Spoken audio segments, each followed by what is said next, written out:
Every time I come in, nigga gotta sit it, then I gotta go in, and I gotta get it, then I gotta blow in, and I gotta show the any little thing a nigga think they be doing, cause it doesn't matter, cause I'm on everything and anything, about a thing, I gotta do a lot of things to make it clear to a couple niggas that I always win, and then they gotta get it again and again and again. And I be doing it to the death, and now I'm moving a little solid, nigga, better call a rep, and everybody know my style, niggas know that I'm the best when they come to doing this, and I be banging on my chest, and I bang in the east, and I'm banging in the west. I'm never give you more, and I would never give you less. You hear it in the streets, you can read it in the press, you really wanna know what's next? See the way we on it, we all up in a race, and you know we gotta do it, take it to another pace, so we struggling and hustling and sitting and again, and you know we gotta do it, take it to another place, gotta taste it, and I gotta grab it, and I gotta cut all through this traffic. Get the beat at the top of the throne, better know I gotta have it. Yes! Fuck you, talking You killed that shit. That nigga really started the lyrics.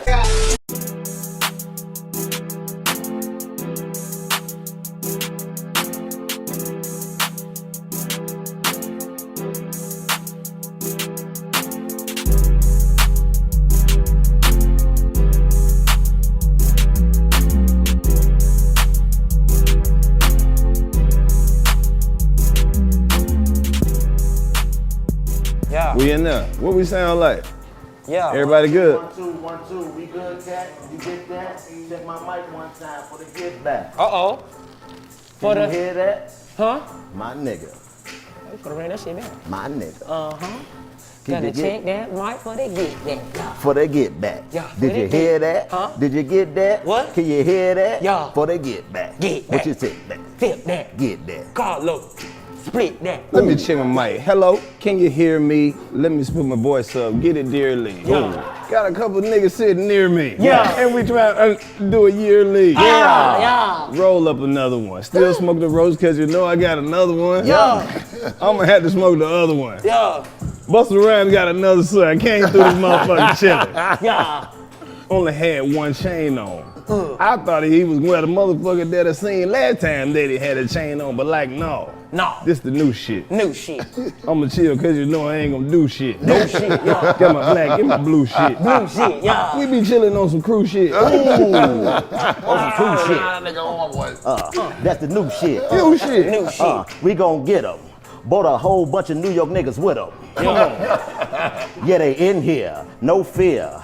That's this year. DC. Yeah, yeah. Can you hear me? Yeah. Hey, cat. Did you get that? Ooh. Get that. Where they get that? Ooh. Click, clack. When I split that. Ooh. Fuck around, I see your bitch, then I hit that. Ooh. A pussy stank. Get that. Oh, yeah, baby. No, what? You should have kept your mask on. I want to eat the coochie. But the shit smell like booty. So I put my mask back up. I said, you know what? Just take a bath. I figured it Fuck out. with you later on. I thought you was gonna say I put my mask back up. But I'ma still fuck. Oh. I did anyway. Hey man, y'all ain't gonna believe this shit. What we talking Hey man, welcome back to the 85 South Show. First and foremost, you will never believe who in the trap with us today. Who in the trap, Los? What? Mr. Put your hands where my eyes can see. Break your neck. Keep Give talking. me some more. Keep talking. That.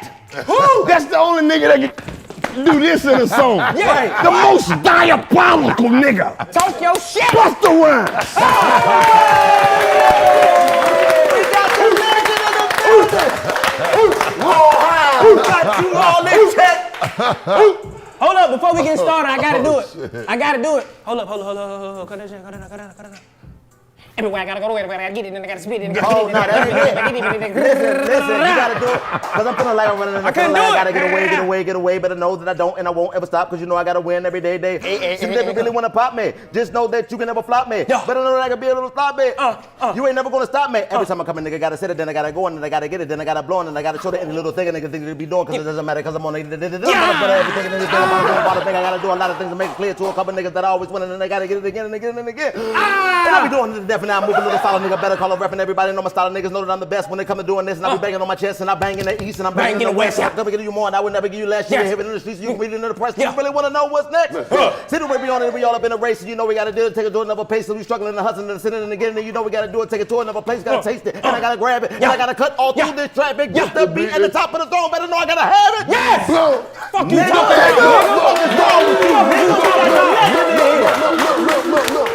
killed that shit. That nigga really started the lyrics. You know how much pussy I got because I can do that? Nigga, I used to do that shit. True story. I used to do that shit in a club in North Carolina called Lotus. They used to cut the motherfucking beat off and just let me rap that shit, and I would rap it every time I was in the club. No. And nigga, what? And what? Legendary. You studied the fuck out them lyrics. Nah, you know that's what I do. Now I'm autistic when it comes to that type of shit. Nigga. OG, You you're a fool. He killed that. Oh, nigga, Fool. listen. I'm gonna tell you the moment where I knew. This the moment where I knew I had to know this nigga in real life. I was watching Higher Learning and they had just beat the white dudes up. And that nigga said, yo, nigga, stepmom's gonna be feeling me for like the next 3 birthdays. Type of nigga I need to know in real life. What? You got the motherfucking OG in Man, this what, bitch. man, Busta, thank you so much for, man, gracing the trap with your presence. This is an honor, man. Like, you a legend. You one of the greatest to ever touch a microphone, man. Like, it's an honor to have you in here. That we didn't even got to the status that you will come sit down with niggas like us, man. Hell Thank yeah. you, bro. I've been a fan since leaders of the new school. Thank y'all, man. Charlie Brown and Dinko D. The motherfucker, right?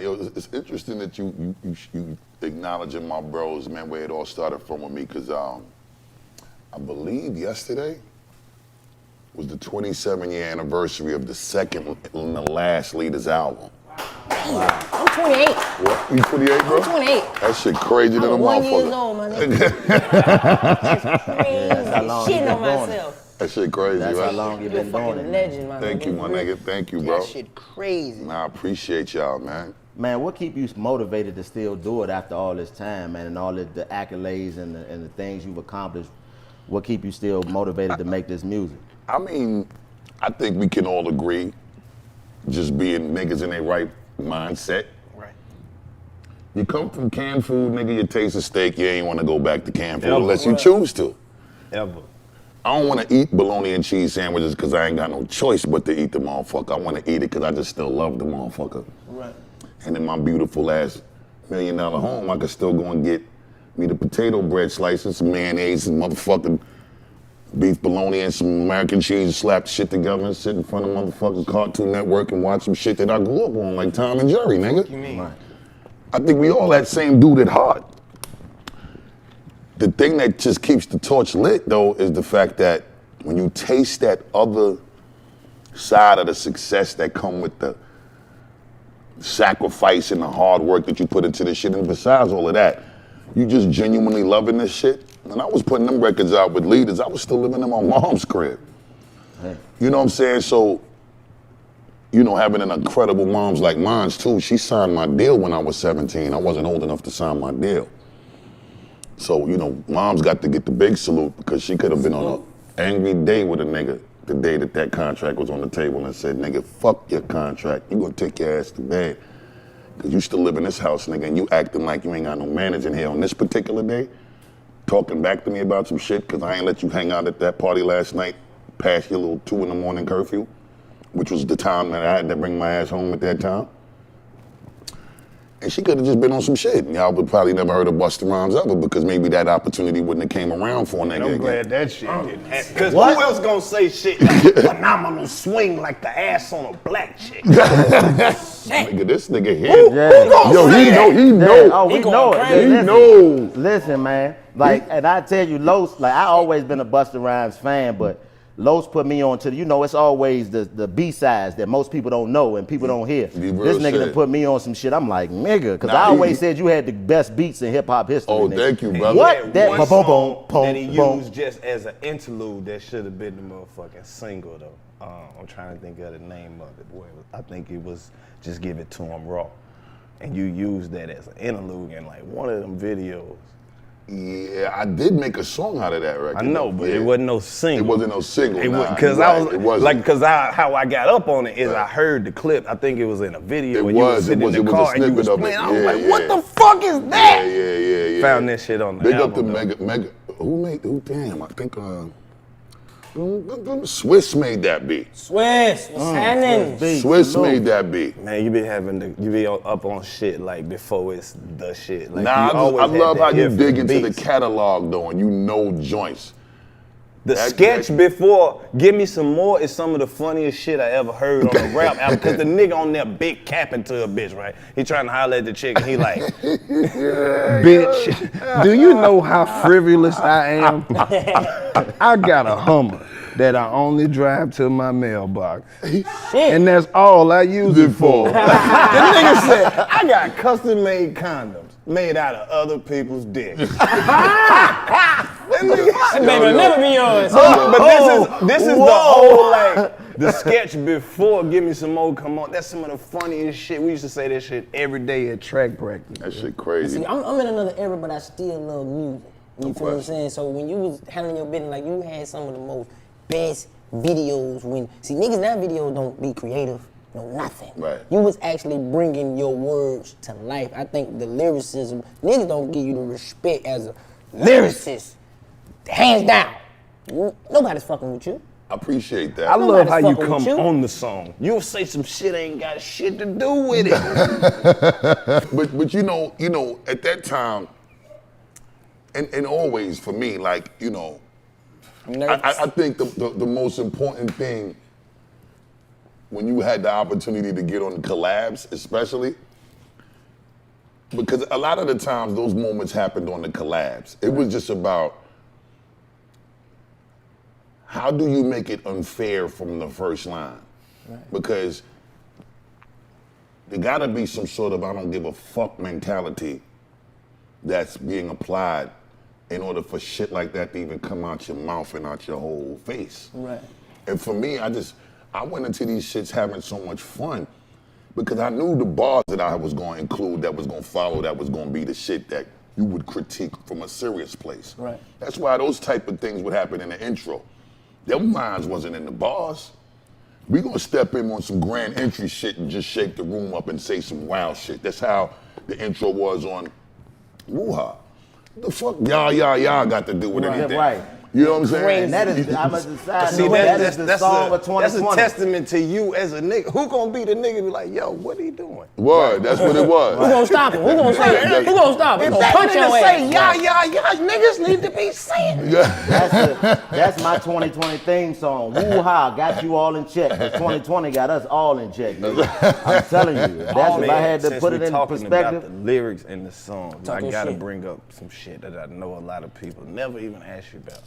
When you did the Turn It Up song and you put one of your I know like Rah Digga came up with you and under you and studied under you. When you heard her fuck that song up like that, what did that feel like? What song?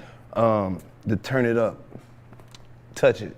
Touch It, yeah, because Turn It Up was the joint over the Night Rider. I'm an old nigga at this point. I just remember the part of the song, and that's the name of it. You know the one? Touch it. Touch it, bring it, love it, yum it, just a minute. I turn it up, kick a bitch in the face and punch a nigga in the thumb. Then I kick a whole bunch of niggas out of my house. Then we went to the trap, niggas all on the couch. Then I had another bitch, but I'm kicking her out. I get low, but you can't be trusting these niggas. They come shoot on my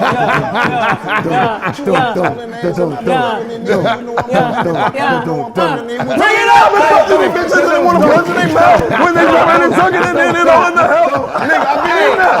I don't have to know the words. I know the feeling. Yes, sir. I know what it feels like. Oh, you know it now. Fuck the words. Hell yeah. Rah Digga. Best, bro. The best. She's probably the best female MC bar for bar to me. Wow. Her and Rapsody is my and Lauryn is my favorite three MCs in the female genetic makeup, but I don't like to call them dopest female MCs. I just think they're incredible MCs because I think they fuck dudes up too. I think they violently not in the literal sense, but when I'm speaking in reference to competition, we not going in there to give you flowers and, you know, be nice. I'm on a record with you and we could be the best of friends. I don't want no friendship with you until the song is over, motherfucker. We competing. Right. So what I'm saying is, Rah Digga and Rapsody and Lauryn, to me, they pen was dangerous. I think there's a lot of moments where I might have sat down and listened to their shit and was directly inspired to start a new song. I would like cut off their shit while I was listening to it, especially if I was listening to it in the studio. Cause I like playing other people's shit sometimes just to get a vibe. And if I'm listening to one of their songs and they strike the right chord in me, I'm super driven because I'm so competitive that I will cut their shit off and immediately start a song.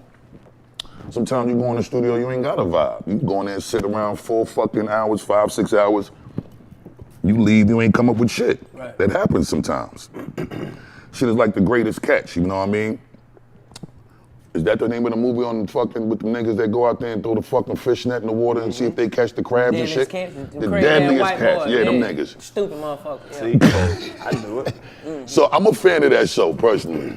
But that's like the perfect metaphor though. Bruh, I would love to see Busta Rhymes watching Deadliest Catch. Yo, this motherfucker caught the most phenomenal fish. Yo, this shit was like diabolical. This motherfucker was huge. How many crabs they caught? I think it was a motherfucking tuna or something. Shit was crazy. Yo, but Digga, I ain't gonna front. There's been times actually in the studio making Flip Mode album where she would say shit that was so dangerous on a record, I would be like, Can't say I don't know if you should say that. Right. Or,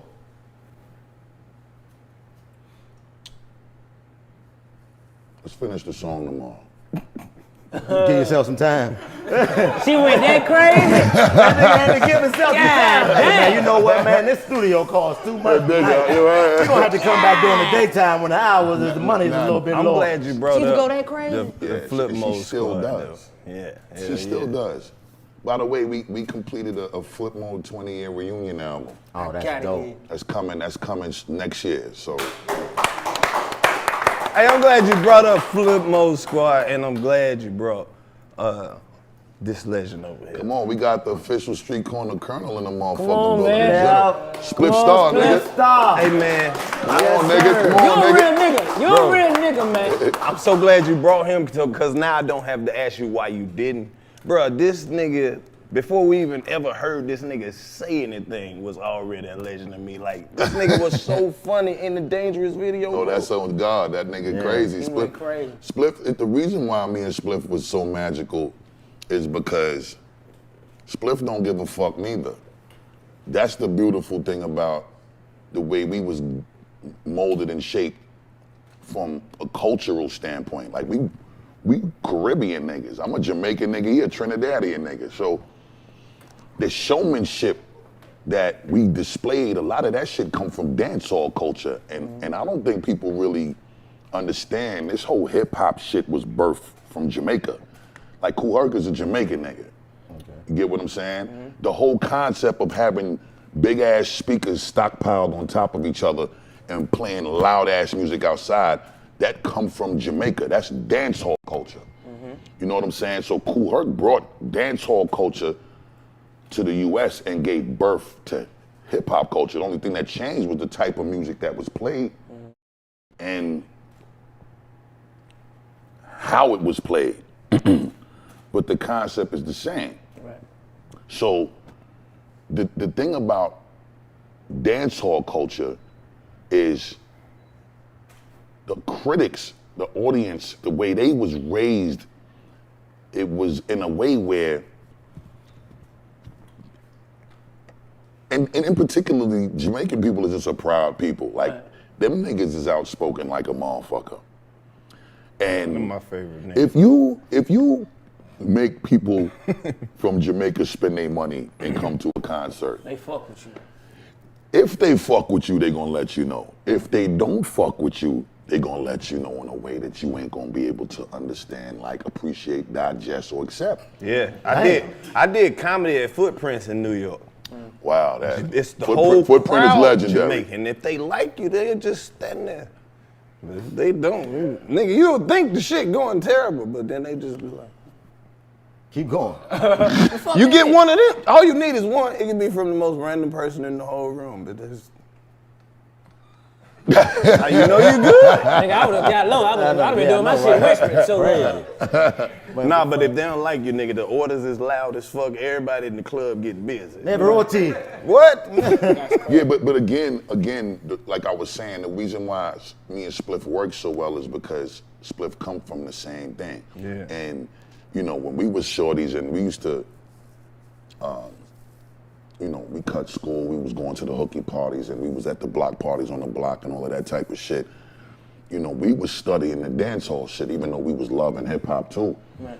The niggas that we studied was Shabba Ranks and Admiral Bailey and Papa San and Lieutenant Stitchy and Lecturer, these Professor Nuts, these is dudes that was legends in dance hall culture and reggae music and them dudes was the dudes that really taught you. If you would sit back and just look at some of them videotapes and listen to the sound clashes, which was like the battles and shit, and you would see the clashes that the artists would have at like Sting. Sting was like a festival that they did every year. And like Ninja Man would go against anybody and fucking dance hall but the big clash would happen at the end of like the fourth night. It'd be like 4 days straight I'm just dancing. of just wilding out 20, 30, 40,000 people out there not going home and just partying.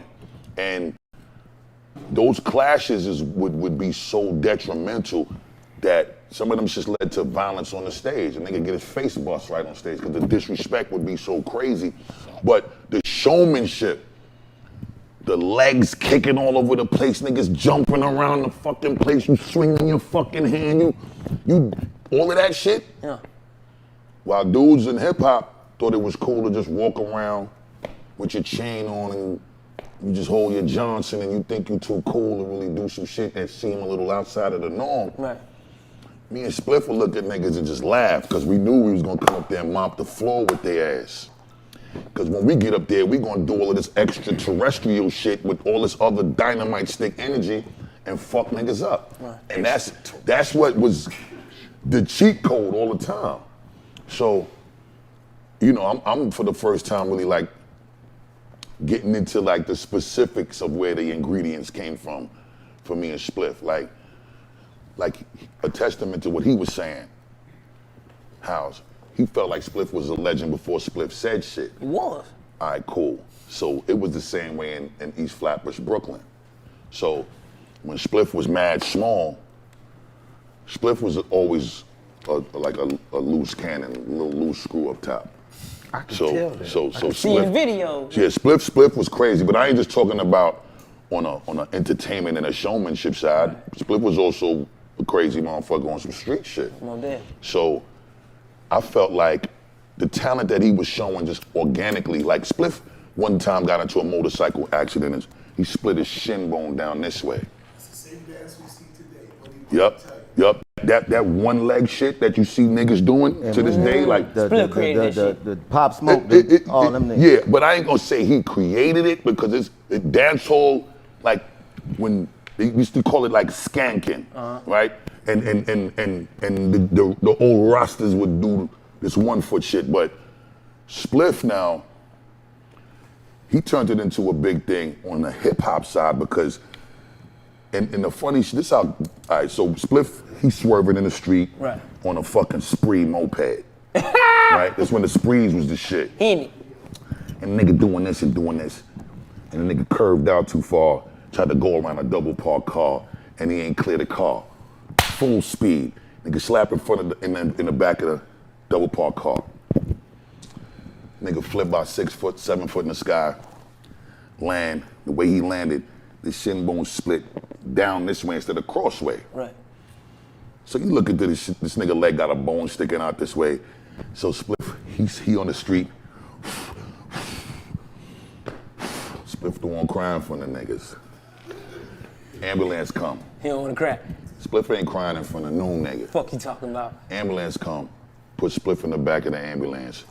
When the door closed, you hear Spliff screaming as the ambulance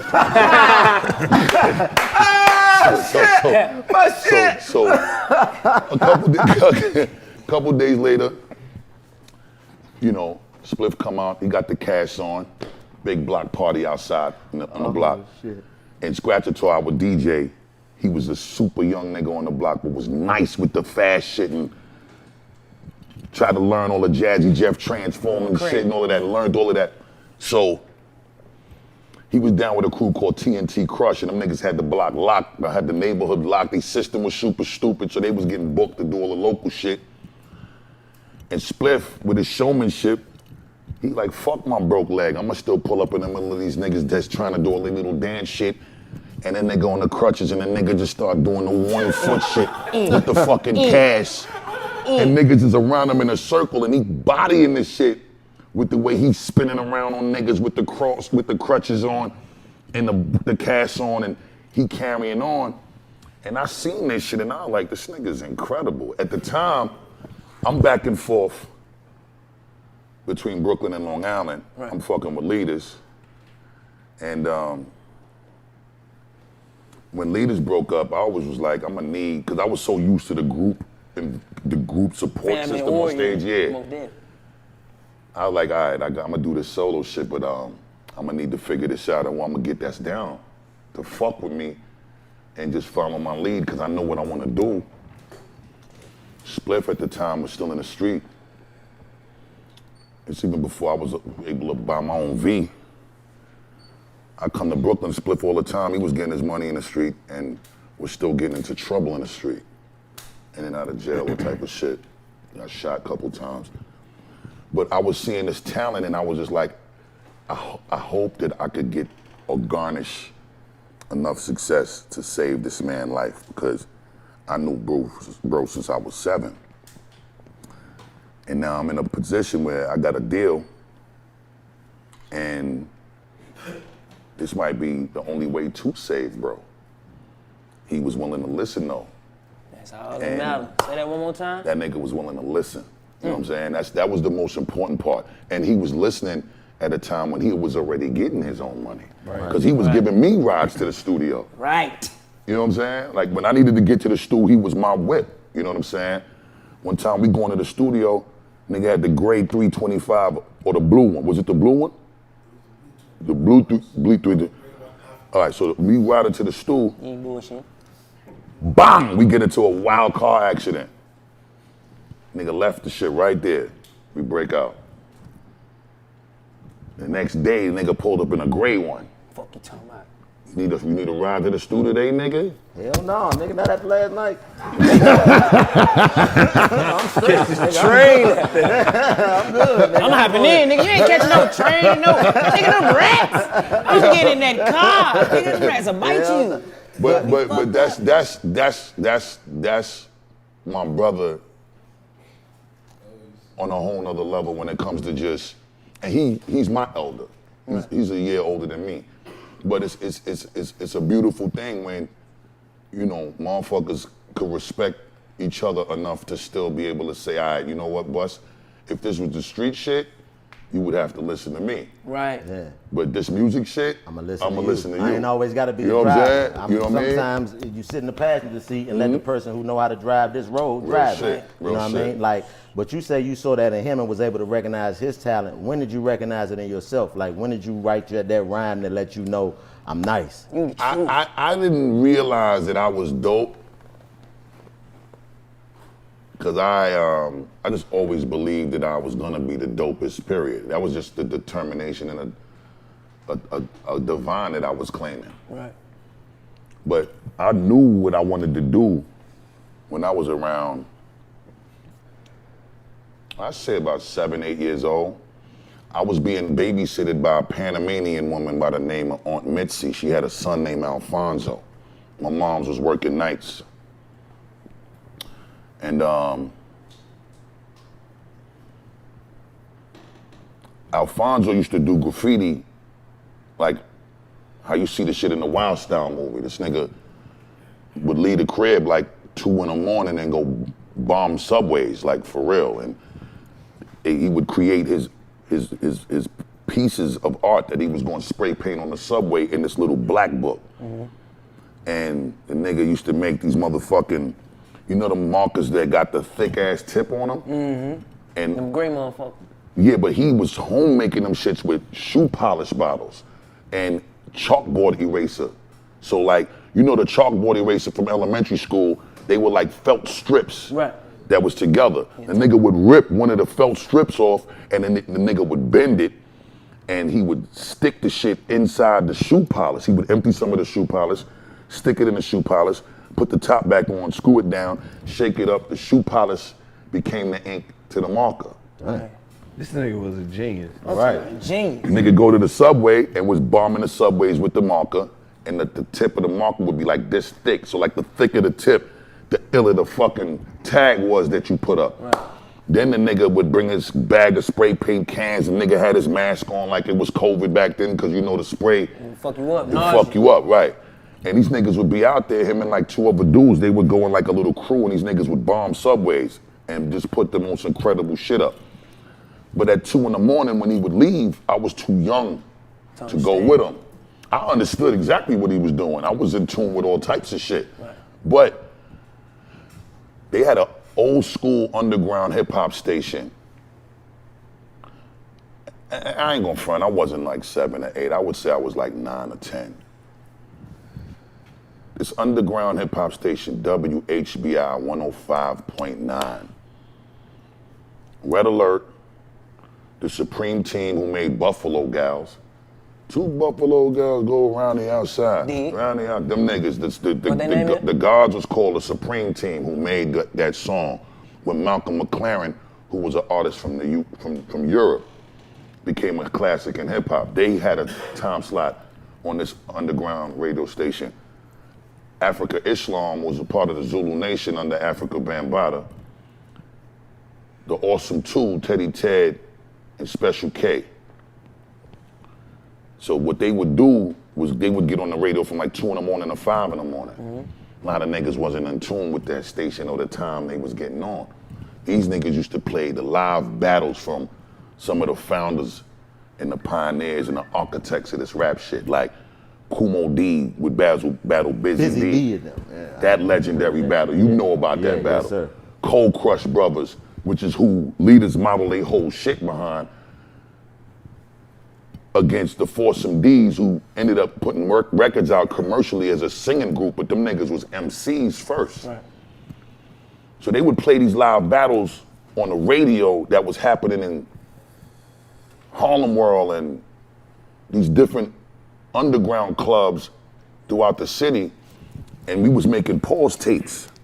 So, you know, when the radio personality talked, depending on which one of them time slot it was that they were spinning, you recording these battles and shit, and when they talk, you pause the tape, you rewind it a little bit to right where they start talking, you wait till they finish, and then you unpause the tape to keep recording. So it seemed like you was actually at the fucking battle, and you ain't get it off the radio. I used to go to school with them tapes and front the niggas. My little young ass snuck up in the club, nigga. I got the live Kumo D and Busy B battle, you bitch ass nigga. Yeah. How about this? Motherfucker, you want a copy, nigga? $5. $5. And I was hustling these incredibly legendary hip hop moments while I was just staying up waiting for Alfonso to come home to tell me what the story was when he went to do the bombing of the subways, because it was nice this nigga would come back with the illest stories about police running down on them niggas because obviously he vandalized the subway. Right. And these niggas would come back to the crib and just had these stories, and sometimes his homies would come with him. Right. And these niggas would sit there and they talking they shit, and I'm sitting there as a little nigga and I'm listening to these niggas, and I just was like, yo, this is really hip hop in my face. You know what I'm saying? And I'm listening to the battles, and I'm like, I want to rap I'm looking at this nigga taking pictures of the fucking graffiti pieces when they was finished and how ill they look. I'm like, I want to do graffiti. Right. I'm listening to the way the niggas was DJing and cutting shit up on them underground stations. I wanted to DJ. I wanted to break dance. I wanted to pop. I learned how to do every fucking thing in hip hop. Right. I just fell in love with it. At that point, I knew I was gonna be one of the nicest niggas at one of these shits. That's something. At one of these elements in the culture, I'm gonna be the nicest nigga at it, because I just loved it too much.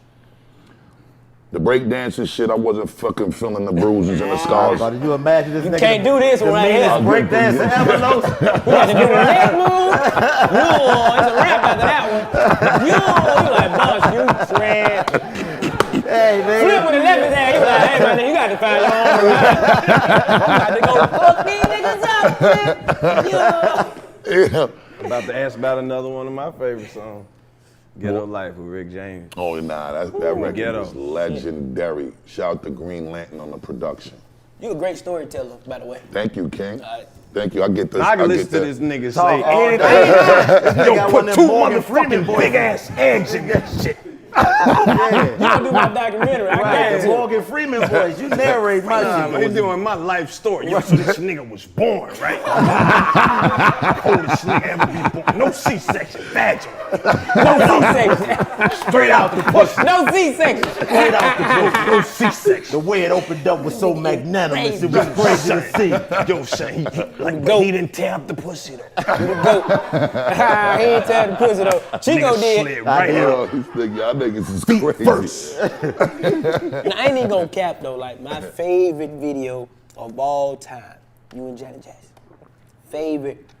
Thank you, bro. Go back to the Rick Whoa, James whoa, shit. whoa, Go whoa. back to the Rick James shit. That's got to be next. Well, okay, but he got to talk about the Janet, like the nigga closest thing I to just want to Jackson. know if what she smelled like. I see know what she I'm saying? smelled beautiful. I know that mold. Is it real? Is it fuck? Is that mold real? Cause I seen it on the other side one time. Busted like that. Yeah, I bitch, wasn't I looking know. at that. He like, nigga, I wasn't looking at the mold. I was looking at something else, nigga. These some It's fucking my nigga, man. What? It's My fucking crazy. favorite. Yo. All right, so Rick James first. Go DC, ahead. you crazy than a motherfucker. Green Lantern sent me the beat. I'm on Aftermath, and I'm probably like 2 years into working on this album, The Big Bang. And when I heard the record, I didn't know what the fuck to do with myself. I just thought it was one of the greatest gifts to be bestowed on me as a blessing, because the beat was the perfect marriage with the vocals. And you know, when you hear the original, it's a whole nother bounce, tempo-wise and timing-wise. So I gotta give it up all the way to Green Lantern, the way he married the new bounce, which is a double time, slowed down version of what the original upbeat tempo was on the joint, which allowed me to do my little speed rap skedaddle on the shit the right way, but on some cool shit. But I knew what I felt when I heard it. It was instinctual. The shit wasn't even no thought. I immediately got to the joint because I wanted to make sure there wasn't no room for possibility or confusion. Nigga, you're not giving this record to nobody else. So let me let you hear this shit with me already done, the song done. I'm on it, it's mine, off the market, my nigga. When Dre heard the motherfucker, Rap. yeah, it was nothing else to discuss. Dre said, give me the session. So gave the session to Dre, and a lot of the additional music and chords and all of that other, that's, you know, the Cascade dishwashing liquid sparkle was added to the motherfucker. Mad scientist, Dr. Dre, greatest You know what I'm saying? When Dre get to it, it just turns the shit into some motherfucking IMAX movie theater shit. So, you know, when I seen what Dre took it to, it just was like one of the highlight moments on the Big Bang album. And I loved the shit out the record. So, had to call my man that could bring that cinematic shit to life, the director Chris Robinson, the legendary. In which, you know, he also did the Cavassier video for me, and he did the Me and Mariah video as well. So all of my moments with Chris Robinson was special, just like all of my moments with Hype Williams was unbelievable.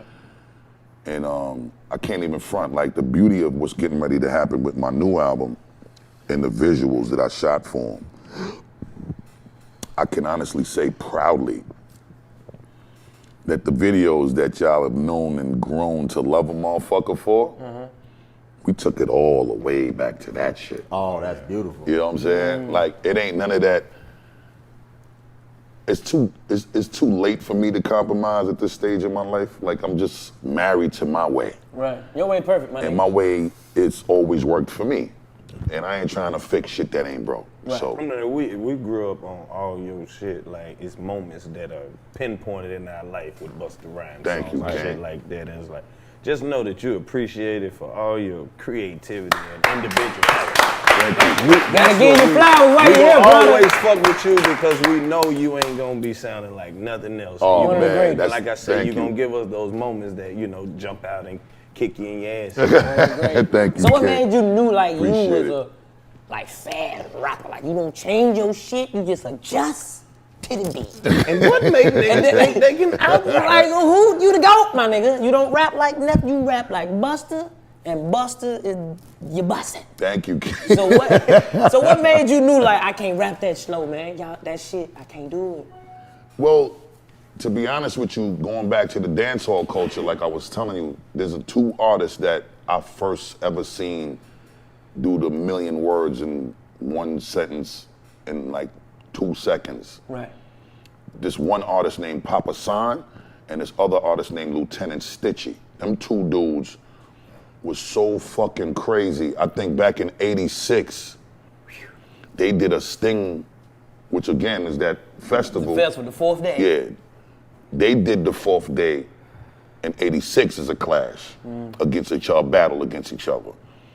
And it's different then than it is now, because now niggas will get up there and they get so flagrantly disrespectful. Niggas is getting their head bust on stage. But them dudes, they would actually rehearse their battles. You know what I'm saying? Like they would do shit, one motherfucker do a speed rap, the next motherfucker do a speed rap, then they'll come in together and have a verse together that they saying the same shit, line for line, word for word, just to see who gonna keep up with each other or who gonna fuck up and get a word off and mess up from the shit in front of 20, 30,000, 40,000. So it was a collective effort, even though they was battling and display skill set and how sharp one motherfucker was over the other. But I saw that shit one day on one of them hooky party days, cutting school. And I was in such amazement looking at this shit, I just wanted to do it too. And at that time, I wasn't hearing no rappers do it. No MCs wasn't doing it. I have to say, the only people that was fucking with it on some rap shit was the Originators. And the Originators was the crew that Hov was down with after Jazzo. You know what I'm saying? When they did the Hawaiian Sophie joint.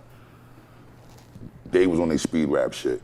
Das Effects too, would you say Das? Das Effects is way after that. Jay-Z Way was after on his that, speed okay. rap shit too? Jay-Z He was on that started shit out on then. Yeah, he started out. He started out with He that. rap with fast on what song is that? Hawaiian Can I get her? He Yeah, he rap. Yeah, but Hov was on that shit really early. Like he was on it before niggas was actually commercially putting records out, just from the crew he came from. And he was making records with them. I don't think he was actually one of the originators. He was just, they all fucked with each other just being Brooklyn. And Hov was always kind of moving on his own shit. But, you know, at the time, again, my first influence was Lieutenant Stitchy, Papa San, and then me and Hov ended up going to school together, and Biggie. And Hov was on that shit with the Originators. In the process of me trying to get my shit together with it, me and Hov ended up having a battle. Yeah, I heard about this legendary battle. Yeah. I ain't never heard it from You got Busta to break Rhymes, that though. one down. Wait, whoa. Shit. I thought we was about to talk about Janet Jackson, but since you brought it I want to up. talk about Janet, but I want to know who Man, who like don't. But bullshit. I'm a lead up to that because ultimately Hov got the best of the battle in that moment because I was just starting to figure out how to master my fascination with the speed rap. He was already on it. Win it.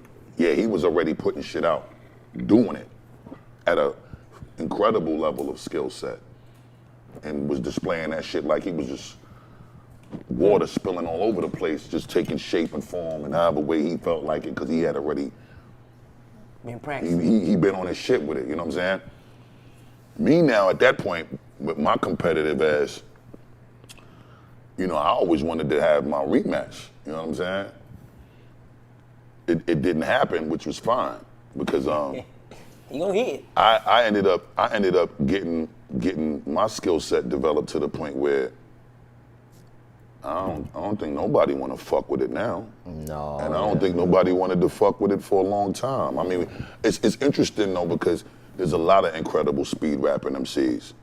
Twister. I was Bone the Thugs. only two I feel like they can fuck with you. I'm gonna be honest though, Tech Nine a dangerous motherfucker too Tech now. Nine probably like the godfather and shit. I don't think. Tech Nine, that's. OG, I fuck with you. I don't think we fuck with Tech Nine like that. I mean, you know, you gotta go and do your homework, Playboy. Tell me something. Tell me something. Nigga. You know? I know Tech Nine too though. Tell me something. I was trying to warn you. This ain't. I'm gonna be honest with you, beloved. I don't know what record you heard me get on with an MC and got my ass whooped. Oh no, I ain't say you the GOAT. Take Called a you L, beloved. That's real. whatever That's you New want to York call shit. it. My That was ass serious. whooped. Take a L, lose. I don't care who it was with. You can get back to me on that after you do that homework. No, I ain't saying on no record a nigga bodied you. But you said that. Ever. What you just said about this? No, I didn't you take took it either. wrong. No, You took it wrong. I didn't take anything wrong. Every record you got on, you was the GOAT. No, King, but you I was said a just nigga saying. named Tech Nine. Okay, yeah. When he come to rapping real fast, Right. he might get you. Okay, see That's it. and I understood. That's it. I understood you perfectly. No definitely. Tech Nine is my brother. No doubt. There was absolutely not too many that could fuck with him. But I think if you speak to Tech Nine directly about what you just said, rightfully so, he's supposed to believe that he's the nicest. On the records that we've got on together, though. I ain't never heard that. Okay, see, that's what I'm getting ready to tell you. You might need to go visit Worldwide Chopper. Damn. You might need to go and listen to that Sound like a record. gangsta ass amusement park. Worldwide chopper. It's Worldwide Choppers. Greg go ride the AK, nigga. That's bad as fuck, bro. You gotta excuse me, OG. I grew up listening to gospel. But I got a question. I'm on bullshit. All that. Yeah, she going crazy. Speaking on that, like speaking on rapping with other people, some of my favorite albums that you was on that a lot of people might not know is them Violator albums. Oh, absolutely. Them Violator albums. Rest like, in peace to Chris Lighty. Yes, sir. We love you. We miss you, King. But it was so many The logo MCs. for that Violator. Oh man, thank you, my brother. Like it was so many MCs on them Violator albums. Like, what type of motivation did it give you to be amongst all of them great MCs like that? Because you know you had LLU. I mean, it was crazy. So when you went in the studio and heard them verses from all of them guys, like, how did that motivate you to push yourself to become a better MC? Before the Violator albums, I was fans of them dudes that ended up coming to Violator. LL is the reason I wrote my first rhyme. LL. My very first rhyme I wrote, I was 12. The name of that shit was called Pulse Rate. LL made me write my rhyme. That shit had all type of big fucking words because that's the way he used to rhyme. Right. Back then it was cool to sound like a hard, smart nigga.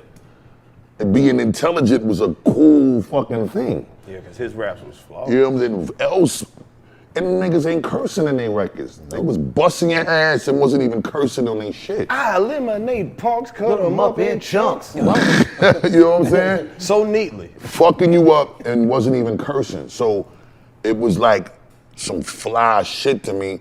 And you know, it was everything. It was the whole embodiment. He was hip hop when you just looked at the motherfucker. No rapper can rap. The White Kangos. man can. I take a muscle bound man and put his face in the sand. Oh, mafioso. Like, yeah, nigga, that shit. You know what I'm saying? And that shit talk that he had, it just, I believed everything he said. You know what I'm saying? Like, them niggas made you believe it. So it was just me watching this shit and just being the dude that took all of their pictures from the Word Up magazines and the Black Beat magazines, and I was just hanging on my favorite niggas on my wall, Rakim and Slick Rick and LL and Chuck D and Public Enemy. All them niggas was on my wall. Run DMC, Fat Boys, Every one of them was on my wall. I wake up and I just be in my room looking at these niggas every day. Go to C. Brown crib from Leaders of the New School. His room was the same way. And we be in Brown room and we was writing the Leader songs. Most of the Leader songs we wrote was in Charlie Brown room in his crib because his room just had every nigga you wanted to be like on the wall. So you just look at these niggas, a hip hop mural and museum of niggas. So being a fan of them before it made it even more incredible when we all ended up on the same team in the same clique. Because now we like the fucking Avengers, nigga. Right. Violator was the Avengers in hip hop. Right. And there wasn't no clique, whether it was a group of MCs that was signed to a label like Rockefeller or Rough Rider, Death Row.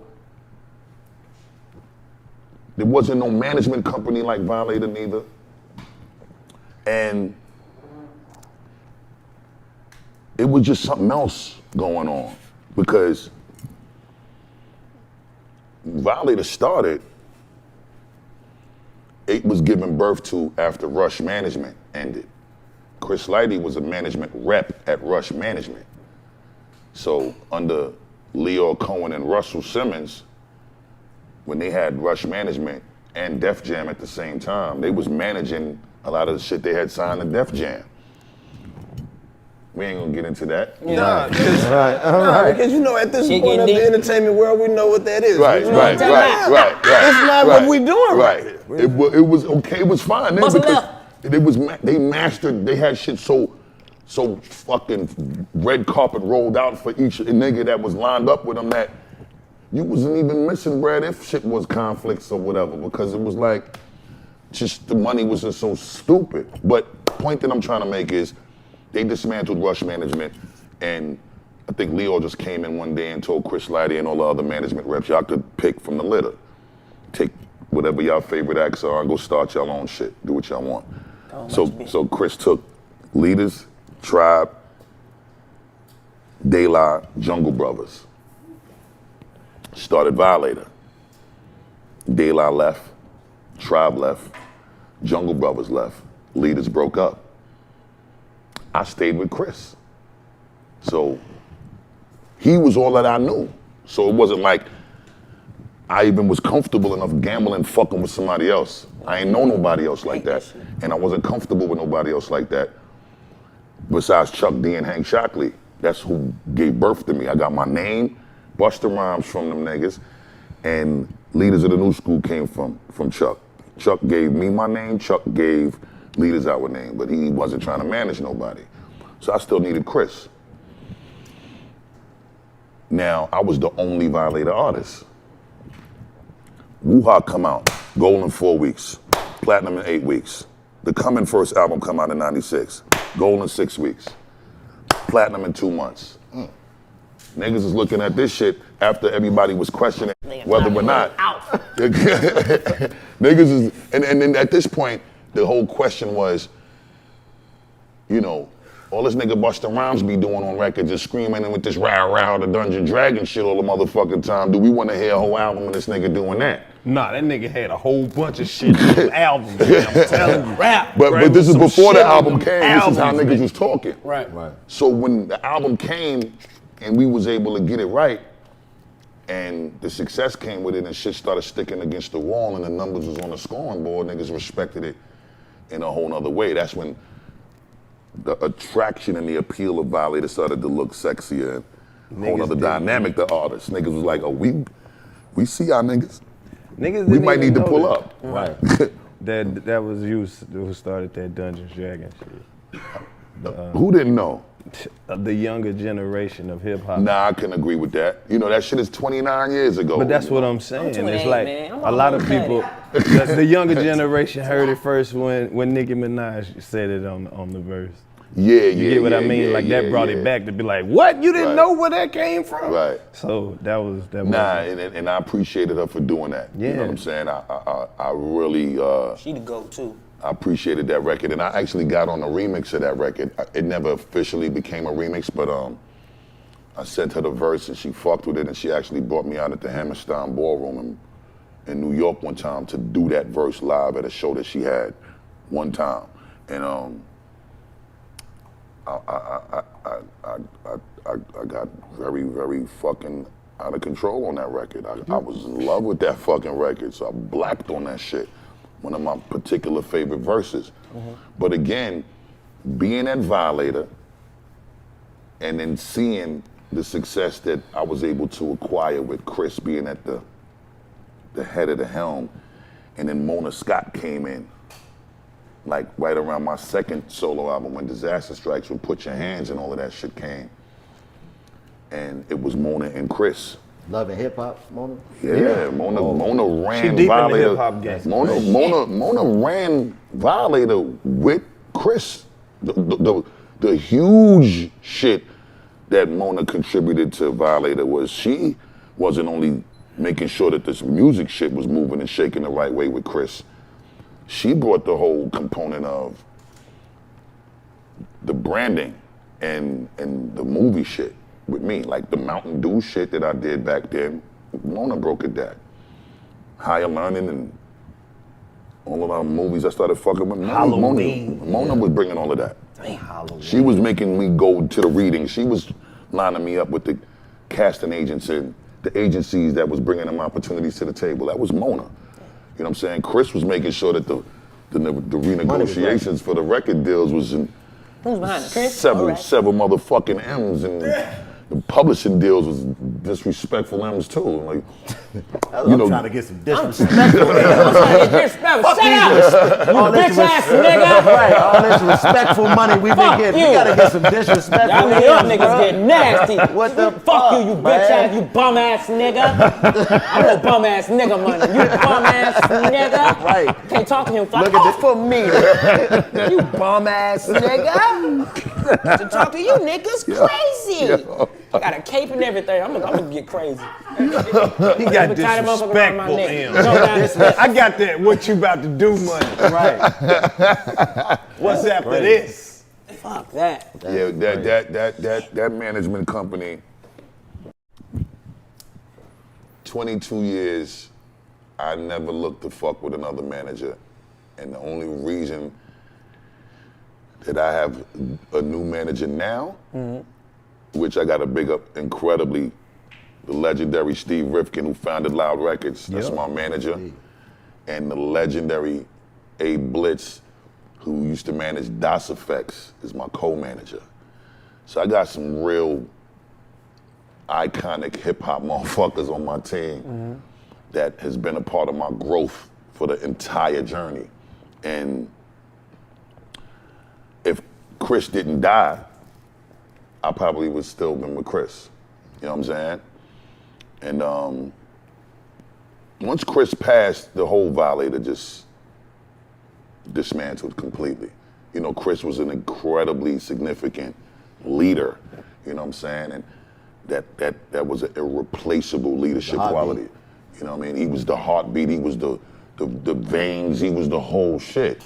You know what I'm saying? So it couldn't move, it couldn't continue without him, which is unfortunate because, again, we had Voltron, Transformers, and the Avengers all mixed together. Right, you still in the Avenger. You got two of the Infinity Stones on right now. That nigga got two of them motherfuckers on right now. He's going crazy, but Jesus is chilling.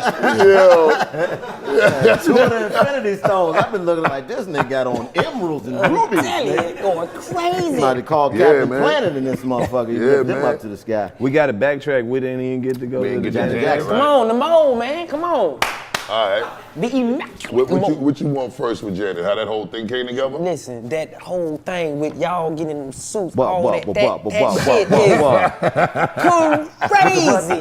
What's it gonna be? The craziest record ever, my guy. Thank you, like, kid. Craziest. Thank you, Ben. Crazy. I mean, that was a dream come true moment for me. I done told the story before. I loved Janet since as early back as I can remember when she was Penny on Good Times. Right. You feel me? Yeah. And then when she was a Willis girl in Different Strokes and shit. Shit. And you know, just all of the different moments. But I think the moment that really just was mind blowing for me was just to hear her say my name I know what you mean. It's so many. I just want to hear my name. I just wanted to know that I was on her radar. She knew you. That was crazy. To hear my name come out of her mouth when she did the interview with Angie Martinez, at the time, the legendary voice in New York, boss lady Angie Martinez, when she was at High 97. I think Janet was on tour for the Velvet Rope album. And she was doing promo for the Velvet Rope tour. She was performing at the Garden. So she went and did an interview with Angie Martinez. And I'm driving in the city, and Angie asked her, you know, what rapper that she never worked with before that she's interested to work with, because she had never collabed with a rapper at this point in time outside of Heavy D. She had already did shit with Heavy D. So after the Heavy D collabs, she ain't really messed with no rappers for a long period of time. And I guess Angie, you know, thought that that was interesting, so she asked her, and then she just said, I would like to work with Busta Rhymes. And she ain't say no other rapper's name. That fucked me up so crazy. Nigga, I pulled over. Because I knew I was gonna do something wrong. No, you gotta call somebody. Nigga, I did. I did, my nigga. What? Cockroach would have came up. Nigga, I called Mona immediately. And I was like, Mona, I just heard Janet say my name on the radio. That's crazy.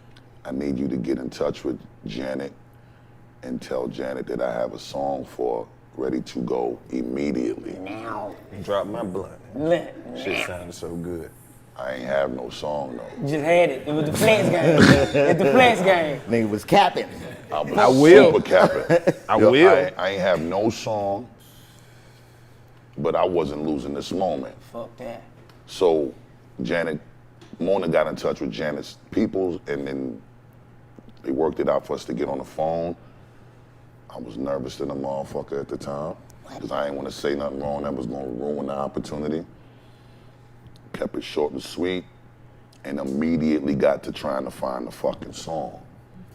So we ended up finding the record, and the young lady that wrote the hook to the beat, she killed it. And then at that point, I said, all right, let me do this little speed rap dance to this shit real quick and get this ref over to Janet so she can hear the song. Did that, got the song to the queen. She heard the joint. The feedback was amazing. Now it was time to book the studio session. Right. Booked the studio session. She chose the studio, because, you know, obviously shit got to be on Obama levels for her to pull up. Security had to come in advance the whole situation and make sure it was appropriate for her to walk into that space. Ooh. Did the research on what kind of flowers she liked, what kind of candles she liked. What kind of nigga she like? What kind of fragrance she liked. Had in the room for her. Had everything lined up. Right. Then we get to the studio, and she came a little bit after I got there. And when she got there, when I heard she was there, I left out the room, because I had another room so I could finish my raps. Mm-hmm. And I knew she needed to record, so I didn't want to be in there not being productive while she was laying her verses, stacking her vocals and all of that. So I said, I'm gonna go in another room. I could just get to my shit, so as soon as she's ready and she says she done, I could be done. So I come in there, I say hello to her, we greet, hug, singing her praise real quick. I got the fuck up out of there fast. I don't want to fuck with the vibe, no nothing. Fucking up nothing. And I'm just trying to keep my mouth shut because niggas don't know this is happening. Right. You know what I'm saying? So I'm going through some shit because it's like, you know what you finna do. Nigga, I want to tell every motherfucking body, but niggas can't say nothing. Luckily, it wasn't no Instagram, nigga. Got You live. It wasn't none of that. What, nigga? What? What's up, my nigga? You bum ass nigga. Disrespectful. Say it, Janet. Say it. You bum ass niggas. I call y'all back. Fuck you mean? Oh, these niggas, I'm finna get fucking back. What? Yo, this nigga DC is crazy. Janet blazed the shit out the record incredibly. Thank you so much, Janet. To this day, I'm forever grateful. Yeah. You killed that. You killed it. One of my favorite records to listen to all time. Record get done. Now we gotta come with the crazy video. I'm a movie buff, so I'm watching Terminator 2. And I'm seeing a liquid robot moving all over the place and shit, and I'm like, this is the illest shit ever. If I could pull this off, cause you know, Put Your Hands Where My Eyes Could See Is Coming to America. Dangerous is motherfucking Lethal Weapon. Janet video was Terminator 2, so I was just taking my favorite movies and just putting myself in the movies, you know what I'm saying? Yeah, you I'm just sorry, he gave- said, you just "Boy, gave he- him Wayne. look, I'm about to You let gave light the bulb." game away. Now you can go back and watch and be like, damn, that nigga is doing the Terminator 2. Word, I'm doing Terminator 2. Crazy. So when we did the video, before we did the video, and the budget came back for the video, I was like, you can't nickel and dime no situation with Janet Jackson, nigga. So we got to spin, my nigga. But I definitely wasn't thinking it was gonna be this type of bag. Right. This is a $2.4 million video budget. Yeah. So at that time, Disrespectful. it was just Now niggas getting 2,500. If that. now that's real shit. If that. We gonna go to the gas station, buy some white teas, and let these niggas stand in the living room Nigga, I'm and gonna jump buy the around. camera, you press record, you bum ass nigga. 3 scenes, in the house, on the porch, and in the yard. Whole video. Word. But yeah, 2.4 million for the video. The production that was built, all of that silver room shit with the walls moving in when I was doing all of the little robot shit while I was performing. All of that shit was built from the ground. Like it wasn't like you just green screen and shit at the time. We was building these production sets in its entirety. The only thing that was the special effects was the liquid shit that I was morphing in and out of. But a lot of that budget came from this special effects company that we used at the time, which was the hottest effects company because they was a part of they did the effects for the Titanic movie. And at that time, they was super on fire because Titanic movie won like 10 fucking Oscars or some crazy shit like that. Crazy shit. And I think the company was called Digital Domain. That was the special effects company. But the video took about 3-4 months to get completed because of the special effects. But when I walked on the set and the dress that Janet got on, the whole ensemble, I walk on the set and you know, she had these long nails and she had these little rings on the end of the nails and different size rings all over the shit. Right. So I'm looking at the situation and I'm trying to understand. And she was like, these is cock rings. Yo,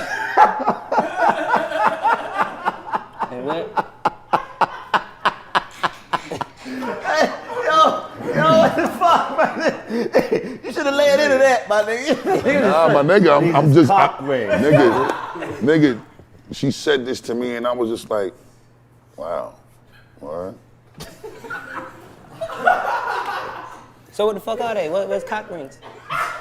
Cock rings, nigga. Dick rings? Yeah, dick rings. Yeah, nigga, stop talking that talk while I'm on this set, man. I just wanted to say it one time just so I can put it out there. I ain't know. No, but I ain't know neither. I'm like, these belong on you. Nigga, I said the same shit. I was trying to understand. I was confused. But see, the song was about, you know, making each other wet dreams, all of that shit. So it's some sexual shit. But I didn't know she was gonna go to this extreme with the fit and the wardrobe. But when she explained all of that, and then we saw the designer dude when the outfit was done, because the dude who created it, he took that shit home. He took it back. Right. You know what I'm saying? Like, even though we had to pay to make it, nah, nigga, I still own this. I'm taking this outfit back home. Fuck what you talking about. You can keep all your other shit. This design is legend, though. And we respected it, but Janet just put me in a whole nother mindset when she said that's what it was. So, you know, and then her willingness to interact with me in front of the camera the way she did, it was really like some Better than me. beautiful After that, shit. I went and put a condom on like that, nigga. What you gonna be, nigga? I'm like, just don't touch my face with Dress the was motherfucker. latex. Yeah. I bet when Busta Rhymes left that set, they were like, man, what the fuck we supposed to do with these moving ass walls? Yeah.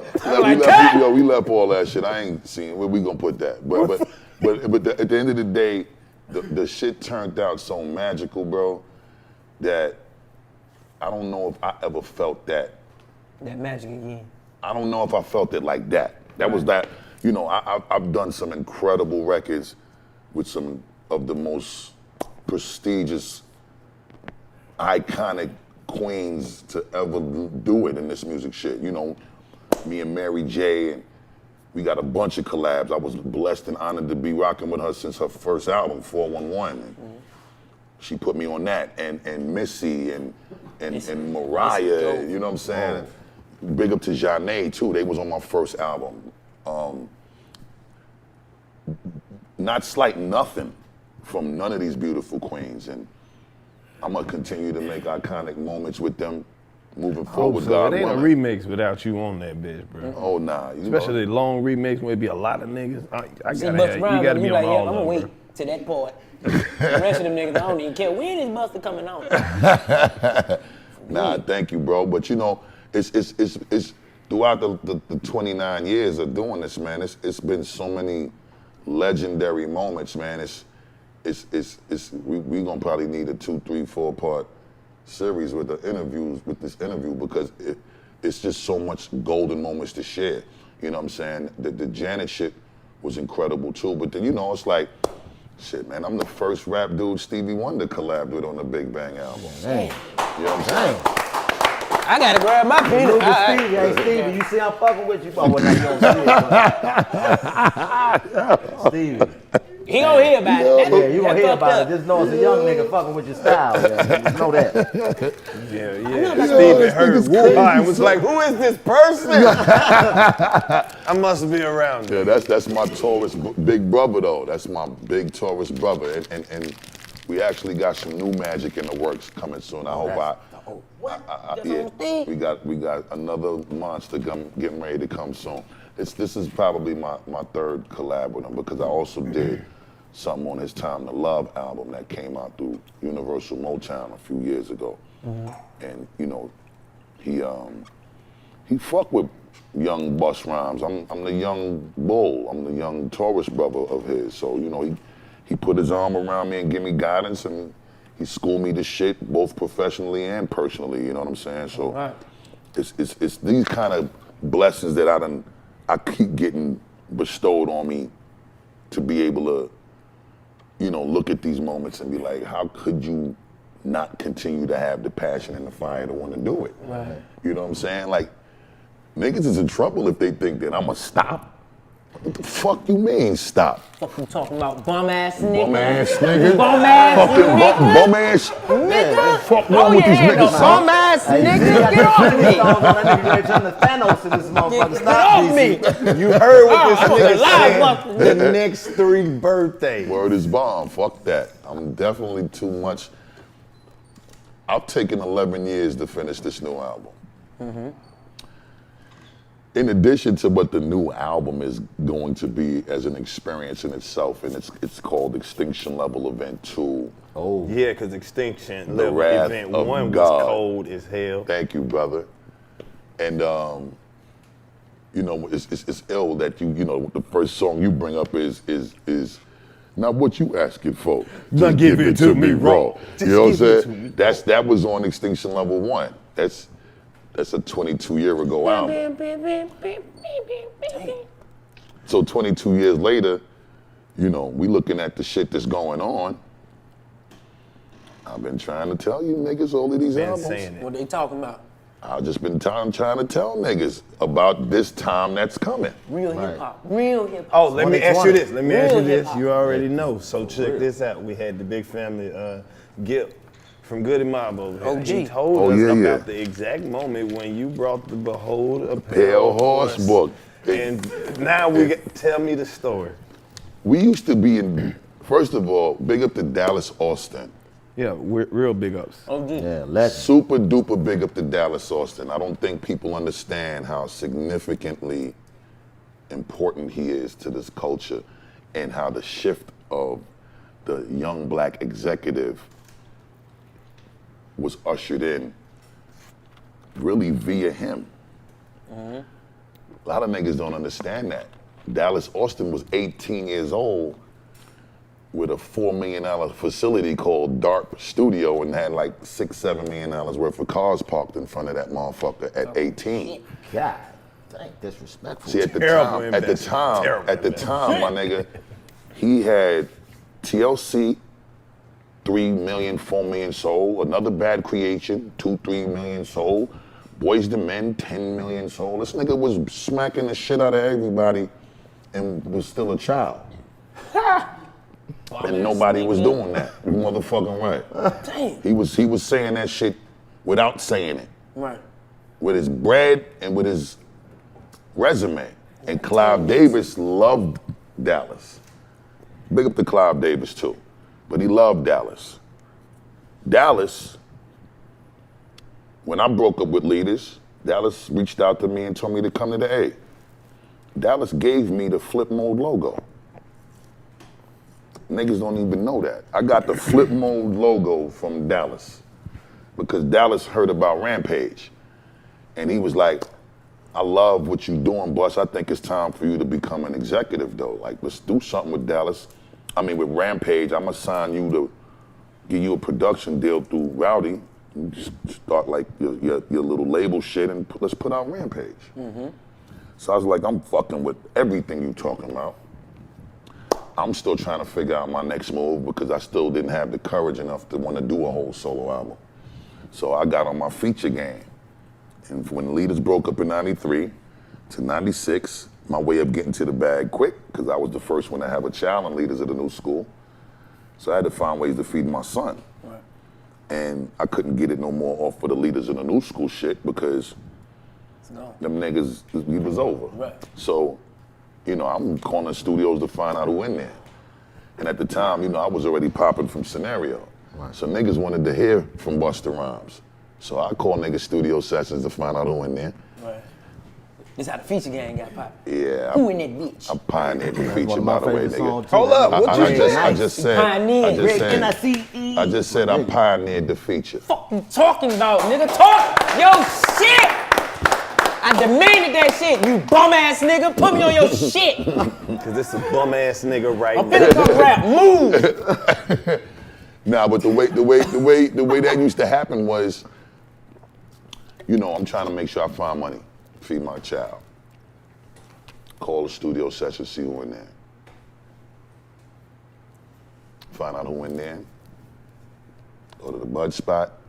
At the time, this is before any of the Dro, Chronic, none of that shit ain't exist yet. Niggas are just smoking indica, cess, skunk, chocolate tie, that type of shit. Everybody loved to burn the chocolate though. I'd take $100, about 520 bags, go get the slowest burning cigars. Them shits was called White Owls. Still to the day. Yeah, I know what you're talking about. Slowest burning cigars, my nigga. I don't like them. Roll, I don't like them shits neither. They was harsh to the Yeah. motherfucker. They But they burn Tastes like slow. some nasty coochie. God damn, nigga.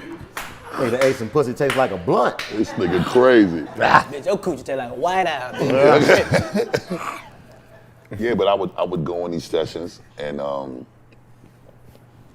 pop up and I would just, you know, had the weed steaming and niggas just smell it. Everybody wants smoke. Everybody wants smoke. Right.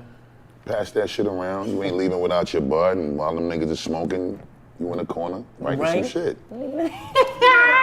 I get to doing a little grunt, a little Dungeon Dragon growl in the corner. Niggas won't hear what the fuck I'm up to. Nigga talking to himself. That's brilliant. Nigga, fucking what you That's what I'm talking gonna start about, doing to these niggas. I'm Right. popping up. Hey, bro, what you say over there? They- Oh, they no, don't hide worry about from it. Don't worry about it. Keep smoking. I'm Hell, just they gonna had, go- they didn't So- forget they verses anyway. So how you did it? Was it like, Yeah, I'm doing all of that. Exactly, nigga. Just like that.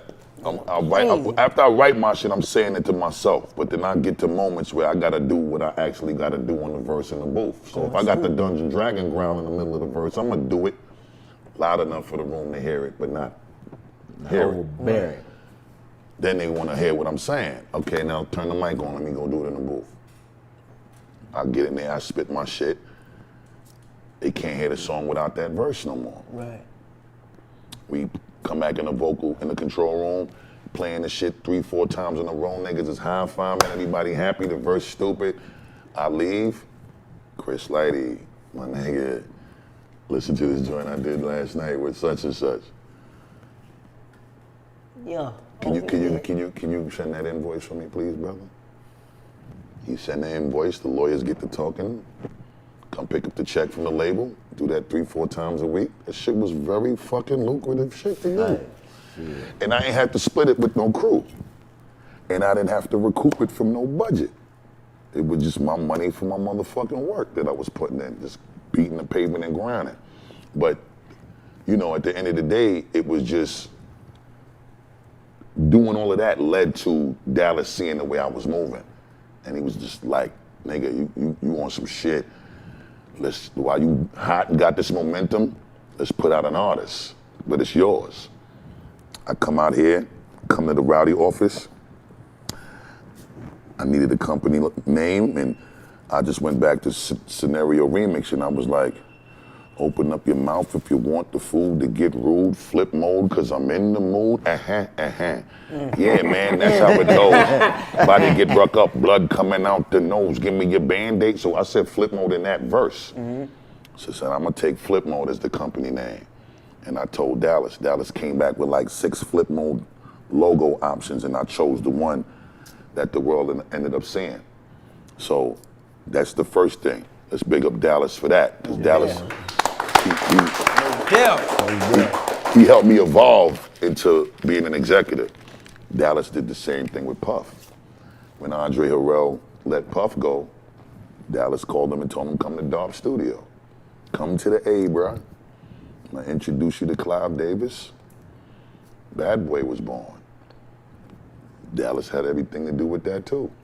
Because Dallas was the plug to Clive. Because Dallas was the nigga that Clive was going to get all of the millions of records sold. His hand was hotter than a motherfucker when EPMD broke up. Eric Sherman, I'm a fan. Come to the A. That's how Eric came down here and ended up in the A. Started Def Squad shit. Started producing for Illegal, Little Jamal and Malik. You remember them dudes? There's a group that was 2 little young boys at the time. They was like 12 and 13 years old. These little niggas was like terrorists though. They was in a strip club and asked a strip chick to come back to the studio with them. When they come to the store, they see these little niggas is around, niggas like Puff and Busta Rhymes and Dallas Austin. Them chicks was fascinated by shit like that.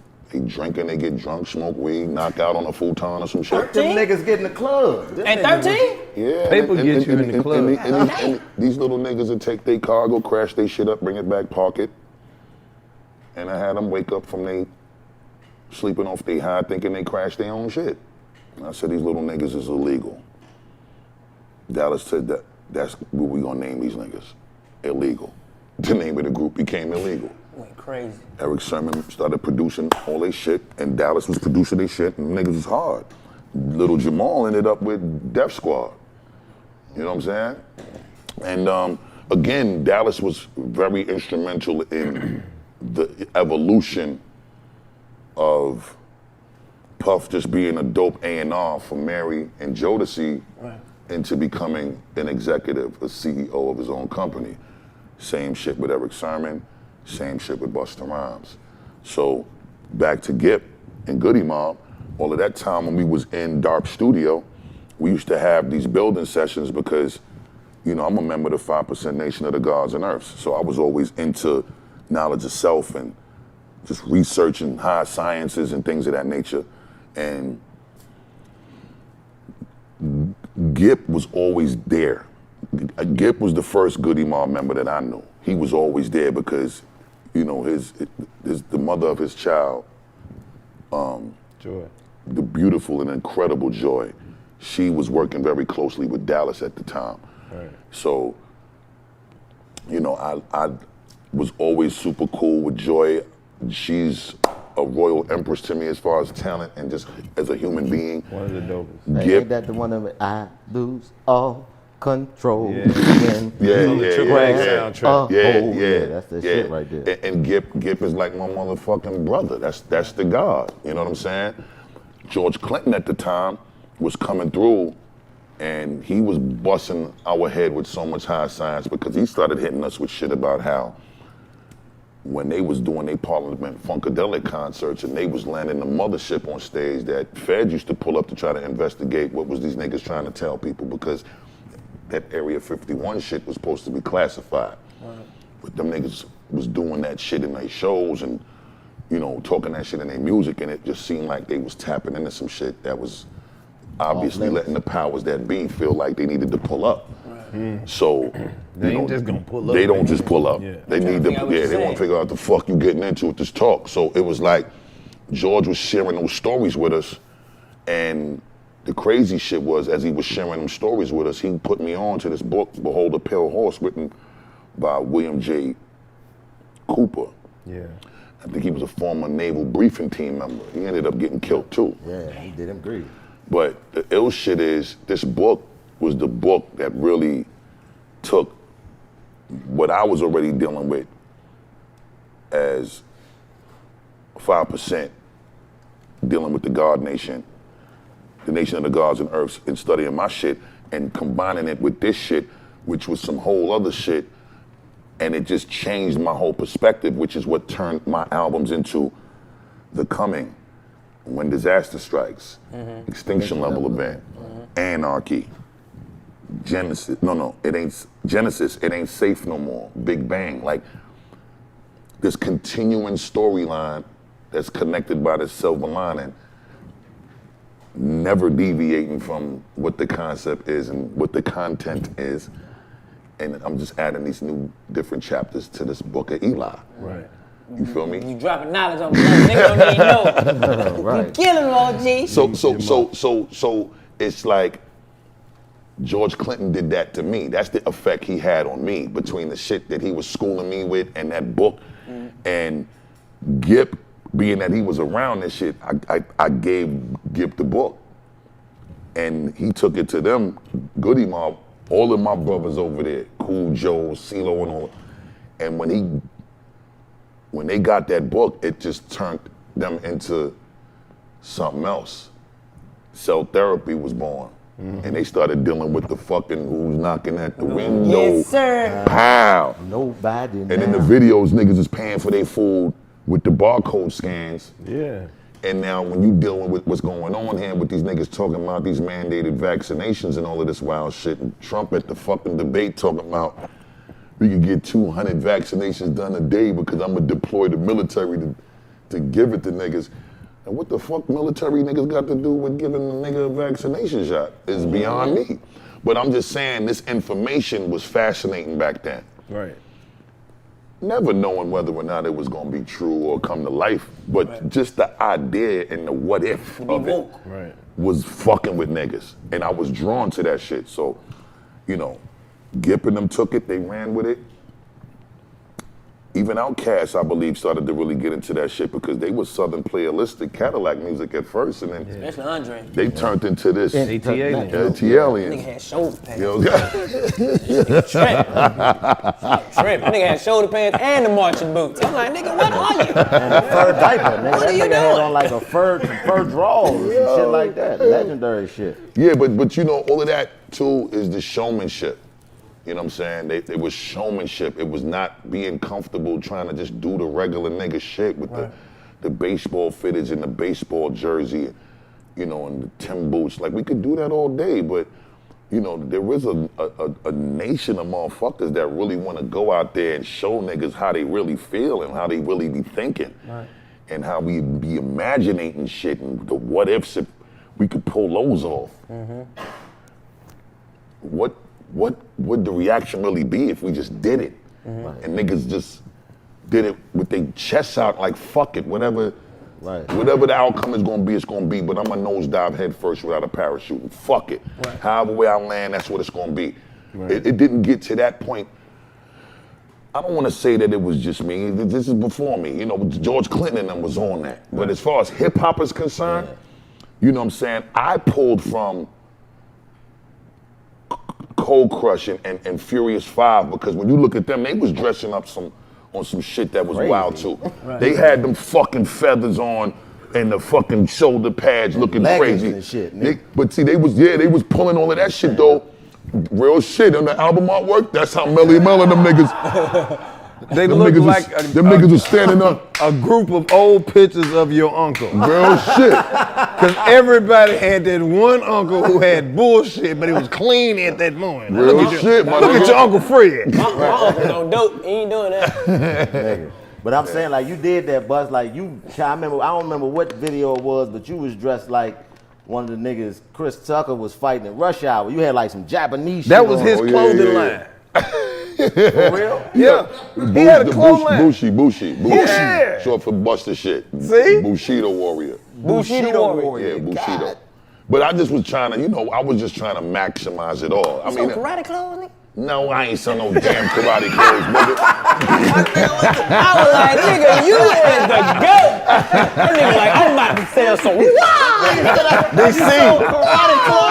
DC, it was closed. It was closed? Yeah, I'm telling you, boy, he had that goddamn. Nah, nigga, I'm gonna keep it a buck. We had the fly regular shit for the street. Like I did like Averex leather spinoffs that was Bushi shit. I did sweatsuits. I did denim suits, like shit that niggas could wear regular. Like Send us some of that shit. Send us some of that shit, nigga. Send us some bullshit. I'm gonna have to custom shit. We stopped doing that a while ago. Perfect time to bring it back. Now you ain't never lied. You ain't never lied. You ain't never lied. Jamaican about where that shit. Hey, fuck it. Rasta Californian. That's how you get the disrespect from millions, nigga. Fuck off me, you bum ass nigga. Bushi, I have a bushi. Not bushi, it's bushi. Bushi, nigga. Busta Rhymes. That's gonna be our closing line, DC. Bum ass nigga. We got to talk about how you slid on the track with Mariah Carey and literally slid on the track. Oh man, thank you, brother. She is incredible. First and foremost, congrats. Salute. To Mariah. She got a whole lot of incredible shit going on. I think she just put out an album October 2nd. That shit is moving and shaking, streaming crazy. She just put out a book. That shit is the #1 top selling book in the world right now. Like, and her season coming up. You motherfucking right. That Christmas, nobody can fuck with her. Nobody. Period. Every mall.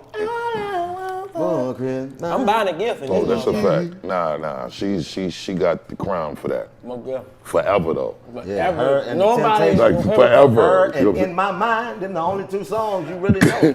Nah, like she came up with a happy birthday song, like for real. Like that shit will never die. That Christmas joint. So it's like, never. Big up to Mariah first and foremost and shit. But that song, bro, I got the beat from Rick Rock, my brother. Big up to Rick Rock out there in the motherfucking Bay. Yeah. You know what I'm saying? Salute to my brother Rick Rock. Me and Spliff Starr was on a tour bus one time driving cross country. See, from this New nigga York good to LA. luck. I told you. Spliff, that nigga's Spliff with me everywhere. The whole journey. Spliff riding shotgun with me. See, that nigga over there It's my falling asleep motherfucking now. brother. That nigga sleep with him on. Oh, nigga shit kick, nigga. I done watched Spliff a couple times. He done leaned on the back of the chair like, woo, my neck getting heavy. Yeah, there was a period that I wasn't fucking with the plane. I just wasn't in the mood to get on the plane. I be getting tired of that whole plane shit. Sometimes, just to take your shoes off and all of that. Yeah, monkey shit. It's monkey shit. Yeah, so, it was, I think the straw that broke the camel's back for me one time, this plane took a dip that felt like that shit dropped like 10,000 feet. Thought niggas was definitely finished. And that was the last flight for about 3-4 years. Built me some tour buses from the frame, brand new, everything beautiful, and that shit exactly how I wanted the motherfucker. Right. And we would live on them shits and drive from New York to LA with two of the most incredible tour bus drivers in the planet. Only time these motherfuckers would stop was the fuel or motherfuckers had to use the bathroom. But overall, it was a relaxing drive. You was able to rest. Right. You know what I'm saying? A lot of the times niggas is grinding so much, you until you in a situation where you ain't got no choice but to sit your ass down, you working to exhaustion, you know what I'm saying? So we on the bus and, you know, while we riding a lot of the time, we playing the video games and shit, we watching wild movies, getting ideas, we listening to Wild Beats, niggas is sending us left and right. You got a studio on the bus. Yeah, we definitely had a stew on the bus, we got the bud on the bus, we got the liquor on the bus, but everything is just cozy. Niggas is riding out and the beat came on. And I just started singing this shit with Spliff. We just started bugging out, like on some joke shit. And when the melody was done for the hook and the words was done for the hook, we knew this shit was a smash. Right. You know what I'm saying? Figuring out who to do it now, I was just like, this definitely can't be no record where we don't get one of the creme de la creme queens of this shit to do it. We can't play with that. Like, we gotta make sure we get the right queen for this. Right. And Mariah at that time was just the most incredible choice. And she was already my friend, and she's already like super easy to do shit with. Right. You just gotta make sure you accommodate the boss lady the way she needs, the queen. When she pull up, you gotta have your shit together. Same way. You know what I'm saying? And you know, rightfully so. She earned the right to passage to, you know, to get that without negotiation or complaining. So once I sent her the joint and she heard it, man, she was all the way on board.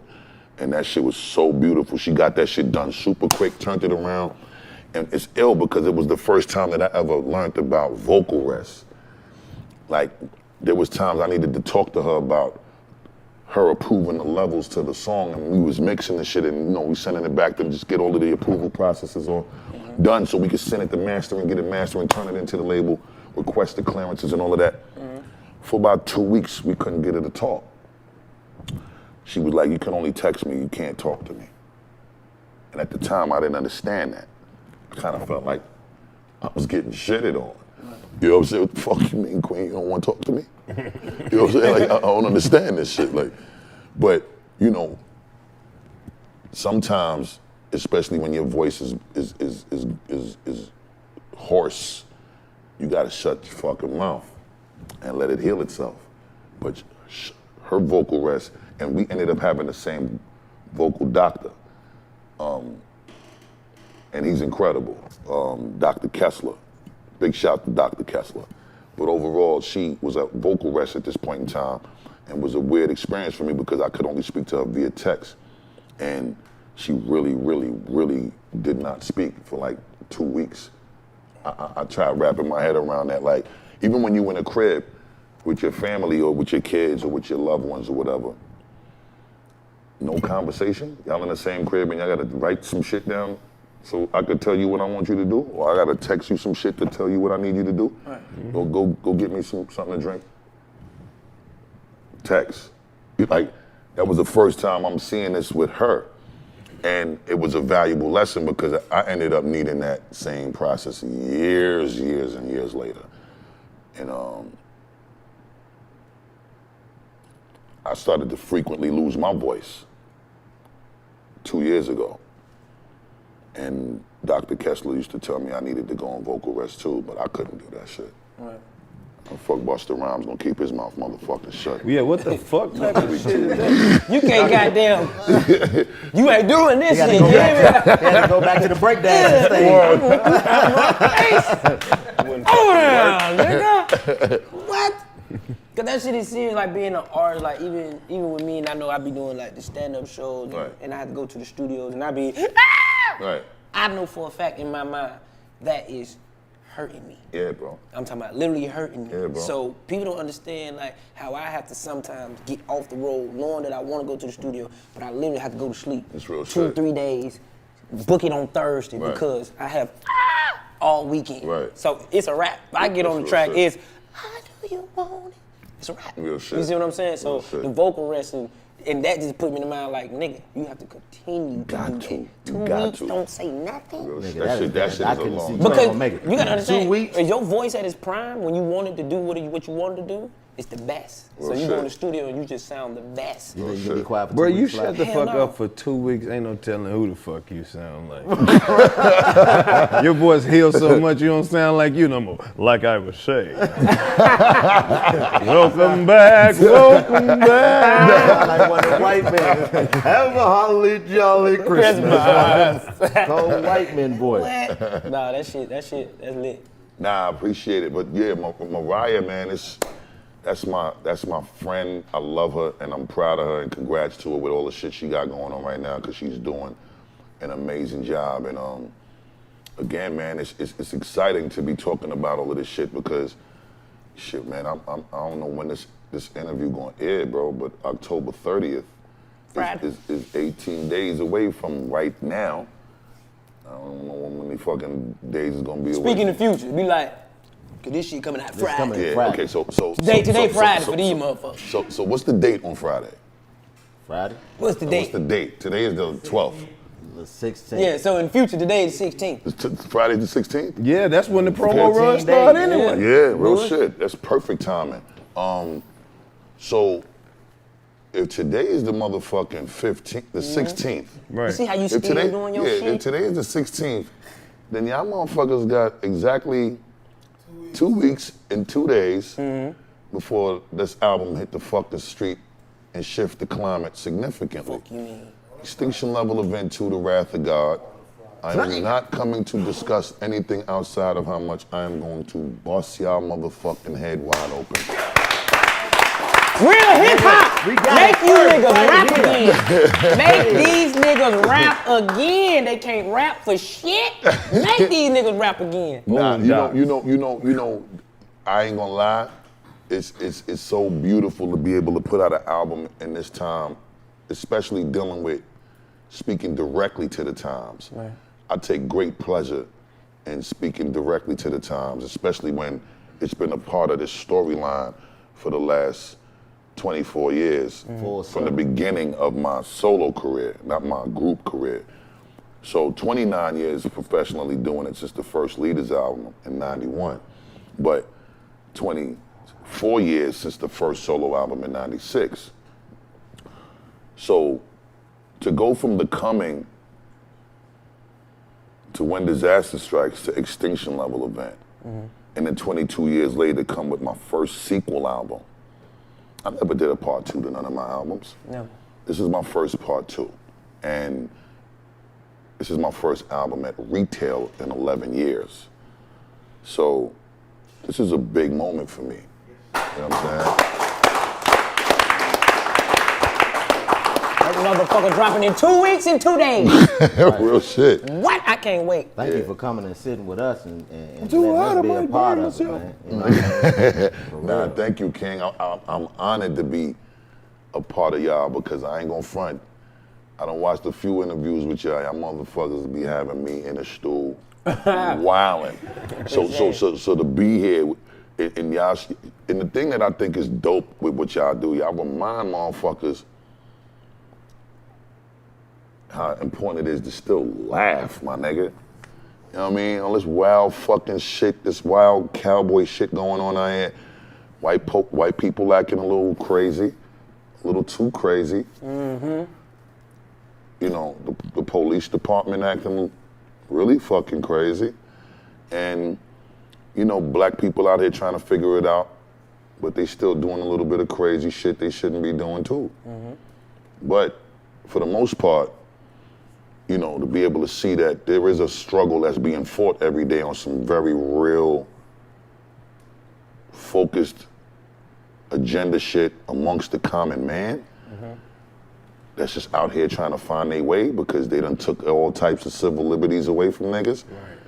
They literally telling niggas you get in trouble if you breathe freely. I never thought that I would live to see the day that a nigga would turn breathing freely into a mandate. Right. That really ain't even passed legislatively as a law and make it like a crime. I'm not saying no, be conscious and not to be careful. Self-preservation is obviously the first survival instinct. Right. Like a motherfucker, you better be careful. Hell yeah. Like a motherfucker, you better deal with self-preservation. But you also need to remember every man has to live and die in his own iniquity, which means that with every choice comes an invoice. But part of living is living if a motherfucker ain't out here living with proper understanding. Understanding is the best part. It's the absence of confusion. Niggas is just going along with shit and complying willingly without asking any questions. Talk your shit! We ain't trying to understand some real shit. Like, okay, I'm gonna just put this mask on just because niggas told me to. I want some real information on this shit because I really want to live. I know scientifically there is some infractions with putting this mask on and recycling the carbon monoxide that you exhale. Is it carbon monoxide or carbon dioxide? I fuck it up too. Carbon They know. Yeah, carbon dioxide, right? Cool. So we ain't supposed to inhale or recycle what you breathe out. You ain't supposed to do that. Like that's just not. It's just not what you're supposed to do. You don't eat your own shit. You don't drink your own piss. You don't inhale what your body gets out of its system. Right. So, I think doing that and then your children doing that and some sort of side effect. There's gonna be some damage done in that. But if you really just supposed to be protecting yourself from this crazy shit, let us do this shit with some real substantial information that can be backed up by some truth that can't be disputed or challenged because niggas really do want to live. Right. And motherfuckers really want to find a solution on how to get past this shit. But to just be indefinitely telling motherfuckers all type of inconsistent shit, and the regular man that just want to go and earn an honest living can't even go do that because you done shut all businesses down. Right, man. We can't even pass the fucking Cavassier. Niggas gotta get their own. Niggas know what I'm gotta get their own Cavassier these days. Niggas. It's still open though, but we just can't pass it. Can't pass Stay it. Like, 6 feet away with the Cavassier. That's a new, it's the remix. You gotta goddamn throw the ball. Nah, but overall, without getting too off the deep end with the deep shit, I love the balance that y'all find and still giving motherfuckers feel good energy. Because with all this crazy shit going on, a motherfucker do gotta remember you need to sometimes take a break from that shit, let the second string niggas go in and fight, and you need to recharge, nigga. Right. Go learn to laugh and live a little bit and get to some feel good energy so that you can get back to the fight with some fuel again. Right. You know what I'm saying? So I salute y'all for that. Coming from the OG itself. That means something, man. It means something to get them type of accolades from people of your status, because we started doing we this respect out of love, for each other, and just knowing that we had something to get to the world, but to get recognition from somebody who has been in the game for as long as you have and has the knowledge that you have and has seen as many things come and go as you have. That means the world, man. Thank you. Birth of appreciate hip hop. They say hip hop. Like you said, you was sitting right there watching it. Thank you, Ken. Being in that moment, like even when you was young, it was still another hip hop level that even my generation don't even know nothing about. No question. You see what I'm saying? No So question. just to hear these stories, like I gotta go look all these niggas up. Real I ain't shit. even know you had a song with Tech Nine. I'ma call you. I'ma call you, nigga. I'ma be like, I apologize. You went crazy on this nigga, man. You feel me? So just to have that gap just be closed on some just like I say, bro, like we been doing this Wait shit. till you hear the Mystical and Busta Rhymes shit. Oh man. yeah. That's some of the Mystical was craziest shit too. I got Twister, big him up too. Twister as hell, yeah. All of So he them. got a whole He got a whole catalog. catalog of him just literally just. Hey, yo, Swiss, let's get this verses together and stop fucking playing, okay? That sounds like it's already on an album. My brother Swiss that's my fucking. Swiss is like my that's one of my closest brothers in this music industry shit. Professionally and personally, that's a brother that I could call when I'm really having a headache with a personal issue and I could get some guidance from any younger than me. Right. He's just a super smart, very, very intelligent, and very resourceful brother. And he's a giver, you know what I'm saying? And that's another thing that's important for niggas to hear. Instead of talking all of this shit about what another nigga ain't got and on how much shit you want to throw up in a nigga face, it's too easy for me to stunt on niggas too. Right. From jewelry to car shit to all of that. Niggas know my rep when it comes to all of that. But I just think in these times, we just need to make a little more of a conscious effort. I'm not saying don't have fun. Have fun. I'ma still wear my shit and shine too. You know what I'm saying? But what I'm saying is, let's kind of stop including in the narrative, that we could be there to keep each other up. You know what I'm saying? salute to my brother Scarface, because he needs us a lot right now. Right now. Yeah. You know what I'm saying? Legends to our Word. face. I love Scarface. I want to thank Bun B for getting me on the phone with Scarface when I got the kite about what his situation was recently, and we've been on the phone speaking pretty much every day since then. And you know, I'm gonna do everything in my power to be an incredible and a very powerful resource to Scarface, because Face was one of the brothers back in '91 when I went on a PE tour with Leaders of the New School. That nigga used to come out there with this green leather suit on in the middle of the Ghetto Boys performance, and it was like 11 of us on stage.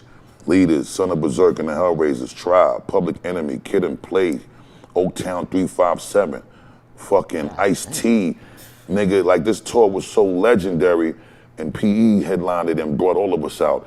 And Scarface used to come out there with this green leather suit, with the cane and the top hat. Mr. Scarface. Yeah. And nigga, when that came on, the whole fucking arena go crazy, lose their shit.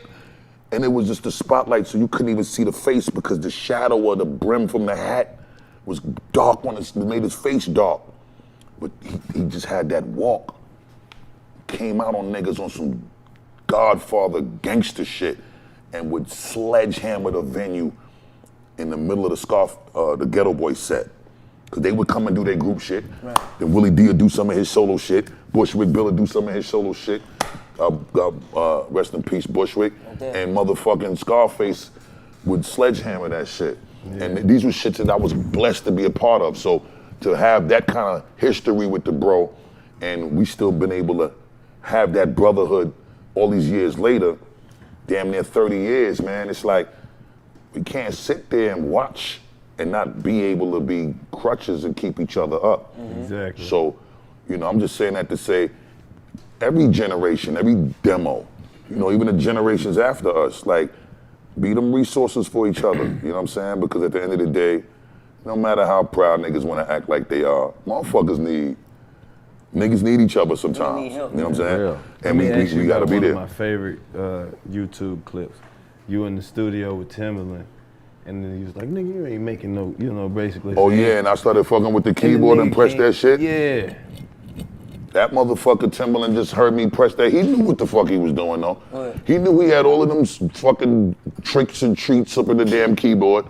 And he knew I was going, once I started fucking with it, he knew I was going to stumble on one of them shits that was going to motherfuck me up. Right. And it did. Great. We got to it, and that motherfucker made the joint. I actually wrote verses for that. I wrote verses for it. We didn't finish the song. I think I laid one verse or something, but we never went back to it. Yeah, that's a lost file. Nah, but overall, again, I thank y'all for having me. You know, again, I'm a plug it. Extinction Level Event 2. Yes, sir. We gonna plug it. Plug it too. We are.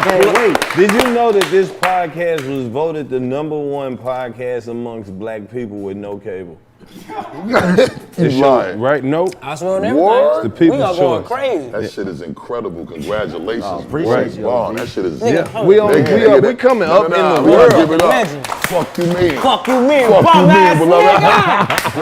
Fucking legend, nigga. Love, Okay, Fuck that. Word. You little niggas, look, if y'all fuck with me, all the little niggas is 13 and 12, hey. This is where I get my shit from, you hear me? You crazy ass ad-lib, wham, look at this. This is how you sound Nigga, after yeah. vocal rest. Well, folks, there you have it. Busta Rhymes here live on the 85 South Show. Good night. We'll see you guys next Friday. After vocal rest. Yeah, it is. Already. Wait for it to sound like after 2 weeks. Thank y'all, man. No, thank you for you, hey, bro. man. Hey, we gotta take a picture. But this like the first iconic moment on the 85. We done had a lot of motherfuckers. Wow. Yeah. A lot This of one, bro, motherfuckers. that's Look how Marvin Gaye looking. Like, boy, y'all got Busta Rhymes. Real talk. This the first time he smirked. right. He like, you know what, y'all do y'all think tonight. Busta Rhymes, this Just motherfucker, to man. be able to, like, you don't understand. I know you probably don't get it, but we grew up watching you and to be sitting here Nigga, right I used here to rap with in you. high school. Right, Sitting sitting here with you, but it's like, it show you that dreams come true. Because if somebody would have told any of us when we first started doing this that one day, man, you're gonna be able to sit down and chop it up with the nigga that made this. The nigga was running like this in front of an elephant. The Right, funniest run. you know what I'm saying? Like this. Fucking elephant. You know what I On mean? me. So that's what I mean. It's just like, man, it's the most amazing shit ever because as a young man watching you growing up, to know that, you know, like all that shit he laying out right there, like them Vibe magazines and all, it's like, you know what I mean, to be able to sit here and be amongst you and have you give us love is like, my nigga, Shit, what? God, this is crazy, for real. Thank you so much. God guide your footsteps, oh, you know what I'm saying? Thank you, King. Thank you so much. Love, brother. God willing, he continues to, well, shit ain't no God willing. He's going to continue to guide my footsteps. October 30th. All of our footsteps, though. Yes, sir. Word. October what? October 30th, you better motherfucking believe that. On my baby birthday, so I'm going to buy Oh her some shit, gifts that's and buy your beautiful. shit. That's what's You up. hear me? That's Yes, what's sir. up. That's That's what's up. Love, man. Love. What? Word. Fuzzy. It's a legend shit right here, gang guys. This one gonna go crazy. What? Damn terrific. This shit hard as hell.